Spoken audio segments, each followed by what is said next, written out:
ఈ రాష్ట్ర ప్రభుత్వంలో ఇప్పటి వరకు 32 మంది నిరుద్యోగుల యొక్క గొంతులు కోసిన 32 లక్షల యొక్క నిరుద్యోగుల గొంతు కోసిన ఈ రాష్ట్ర ప్రభుత్వానికి చెల్లు చెంపమనే విధంగా, ఎందుకంటే నిరుద్యోగుల ఆవేదన సభ అనేటువంటిది 20 తారీఖు నాడు 32 లక్షల నిరుద్యోగుల తరపు నుంచి కొట్లాడడానికి పోరాటం చేయడానికి కోసం.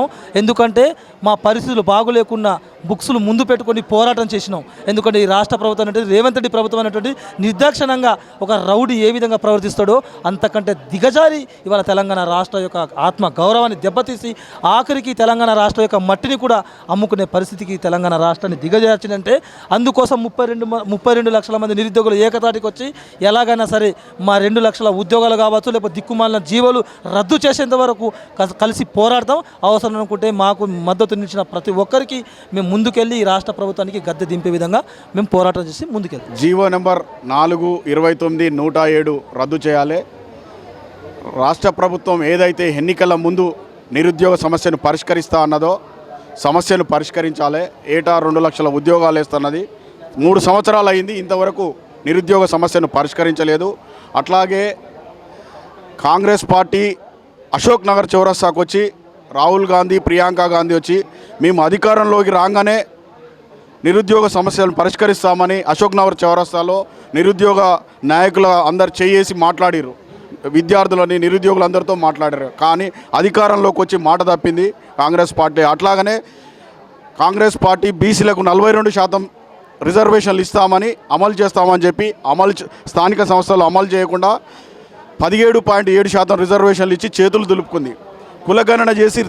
కులగణన చేసి బీసీ బిల్లు పార్లమెంటుకు పంపిస్తే కేంద్ర ప్రభుత్వంలో ఉన్న నాయకులు కిషన్ రెడ్డి కానీ, బీజేపీ రాష్ట్ర అధ్యక్షుడు రావు గారు కానీ ఈరోజు కూడా బిల్లు విషయంలో ప్రత్యేకమైన శ్రద్ధ వహించడం లేదు.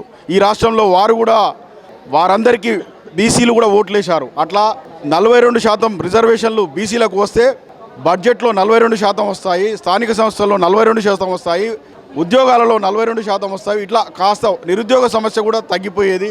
ఈ సమస్యలు పరిష్కరించకుండా కేంద్ర రాష్ట్ర ప్రభుత్వాలు ముందుకు పోతున్నాయి. అందుకు రాష్ట్ర వ్యాప్తంగా నిరుద్యోగులందరినీ మేలుకొనిపి ఇందిరా పార్క్ వద్ద నిరుద్యోగ ఆవేదన సభను ఏర్పాటు చేస్తున్నాం. మార్చి 20 తారీఖు నాడు దాన్ని జయప్రదం చేయాల్సిందే కోరుచున్నాం. నా పేరు డాక్టర్ వేణు, 42% బీసీ రిజర్వేషన్ పోరాట సమితి state coordinator. Hi ma'am. Hello. So ఈరోజు ఇక్కడ ఈ సమావేశానికి గల కారణం ఏంటి మ్యామ్? ముఖ్య కారణం అందరికీ తెలిసిందే, టెట్ పడింది, రాసాము, అయిపోయింది. డిఎస్సి ఎక్కడ చూస్తూనే ఉన్నారు రోజు న్యూస్ పేపర్లో. డిఎస్సి ఎప్పుడు, ఎక్కడ, ఎలా, అది రావట్లేదు. సో దానికోసమే ప్రయత్నిస్తున్నాము. మరి ప్రభుత్వం మాత్రం 70-80 వేల ఉద్యోగాలు ఇచ్చామంటున్నారు కదా, దాని గురించి ఏం చెప్తారు? మాకైతే ఇవ్వలేదు కదా సార్. అంటే మాలాంటి స్టూడెంట్స్కి ఇవ్వలేదు కదా, మాకంటే నాకొకటే అని అనట్లేదు. ఇంతమంది ఉంటే ఇట్లా ఎందుకు బహిరంగ సభలు పెట్టి మరి మేము మీకు తెలియజేస్తాము? సో మరి కాంగ్రెస్ ప్రభుత్వంకి ఏం చెప్పాలనుకున్నారు? మీ డిమాండ్స్ ఏంటి? చెప్పేది ఒక్కటే, ప్రతి చదువుకున్న స్టూడెంట్కి ఒకటే, జాబ్ క్యాలెండర్ సరైన సమయంలో రిలీజ్ అవ్వాలి. ఎందుకంటే మాకు జాబ్ పోస్టులు ఏమున్నాయో తెలుస్తుంది.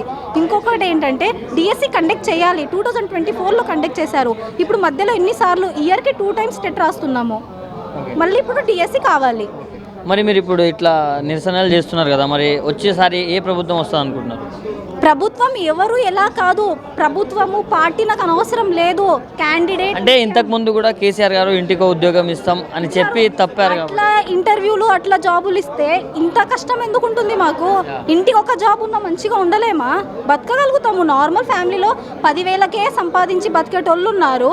ఒక్కరికి ఉద్యోగం ఇస్తే మహా అంటే 30-40 వేలలో బతకలేమా సార్? అంటే చాలా మంది కూడా ఉద్యోగాల కోసం చనిపోతున్నారు, మనం చూస్తున్నాం. ఉద్యోగాలకు చనిపోతారు, వాళ్ళేమో మంచిగా సంపాదించుకొని రాజకీయాల్లో గట్టిగా కూర్చున్నారు. మాలాంటి వాళ్ళ పరిస్థితి, ఇట్లాంటి వాళ్ళు బయటికి, అందుకే ఇలా నిరసనలు తెలియజేస్తున్నాం మేమందరం. Thank you ma'am.